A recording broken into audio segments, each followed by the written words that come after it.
was a match between Barry as the Blacktop Bully against the natural Dustin Rhodes. And it was something that had never been done before. I'm going to have Dan throw up some pictures and post here.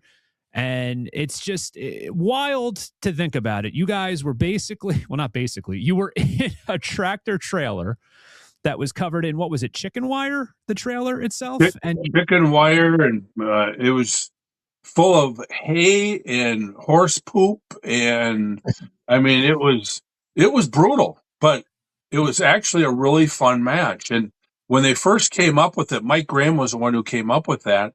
Both Dustin and I said, you know what, this is going to be fun, but we didn't know we were going to be going 60 miles an hour and they're going to slam on the brakes. And, we went around, Atlanta and had police cars in the front and back and everything. I mean, it was a big production, helicopters. That's at 285. Yeah. Yeah. And it was like, holy cow. And, Mike Graham told us ahead of time, he says, this is going to be a big match. You're going to have to bleed and, do whatever you can in there. So we did. And it ended up being where we got fired for having blood in the match. and Dustin and I, we both thought that we just had a great match, and I think they cut out a whole lot of that match because of all the blood. But, it was something, you're never going to forget. And I think they could have had more and more of them, and we could have figured out more things to do in there as they gone on, I'll tell you this, as a kid growing up, I was I was very fortunate to have parents that allowed me to order most of the WWE pay-per-views. If there was an exceptional thing going on in WCW, and this is, of course, just prior to the Monday Night Wars, then I started to watch a lot more of those as well. But it was that match that, made me ask my parents, like, can I order this pay-per-view? Because, I mean, I'm a 12-year-old kid. Like, yeah, I want to watch these guys wrestle on a moving truck. I mean, who wouldn't want to watch that?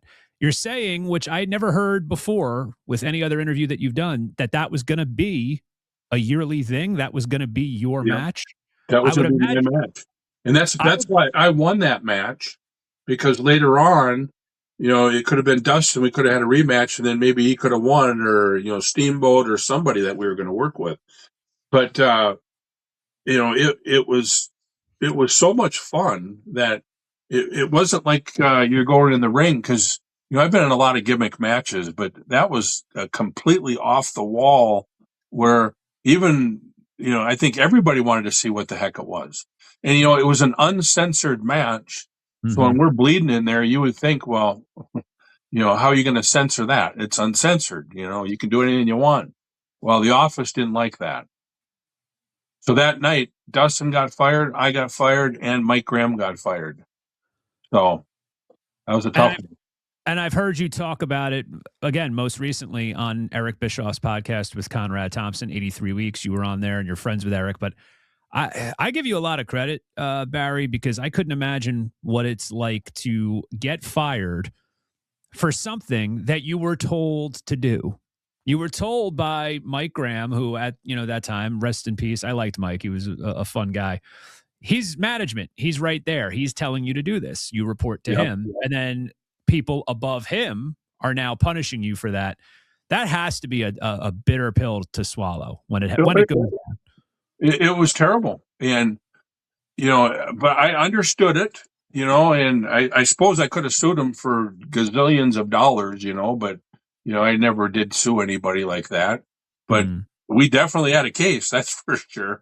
But, Eric promised me a job back, and I got a job back. So he did exactly what he said he was going to do.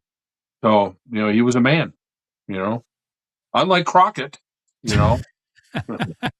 but